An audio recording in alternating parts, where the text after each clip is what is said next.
আমরা রাজনীতি করতে আসিনি ক্ষমতা দখলের জন্য, আমরা রাজনীতি করতে এসেছি। মূলত রাজনীতির অর্থ ছিল ক্ষমতার খেলা, জনগণের সাথে প্রতারণা, অনেক সময়ই স্বার্থের লেনদেন। আমরা সেই রাজনীতির অবসান চাই।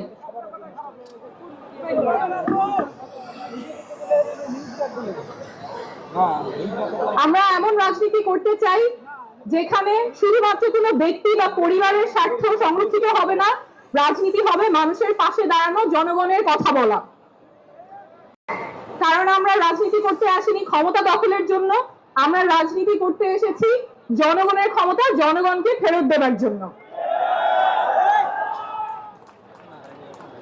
আমরা এমন বাংলাদেশ চাই যেখানে যে কেউ তার যোগ্যতা, সততা এবং জনগণের সমর্থন নিয়ে মানুষের নেতৃত্ব দিতে পারবে, নেতা হয়ে উঠতে পারবে, তার ব্যক্তি বা পরিবার পরিচয় মুখ্য হবে না।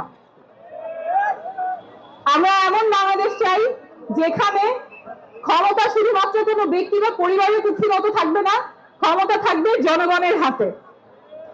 আমরা এমন বাংলাদেশ চাই যেখানে স্বাস্থ্য এবং শিক্ষা কারো পণ্যে পরিণত হবে না, সেটা সবার অধিকার, নাগরিক অধিকার, সবার সমান থাকবে। বাংলাদেশ বদলাবেই, শীঘ্রই বদলাবে, এবার অবশ্যই বদলাবে, আপনাদের হাত ধরেই বদলাবে। ধন্যবাদ।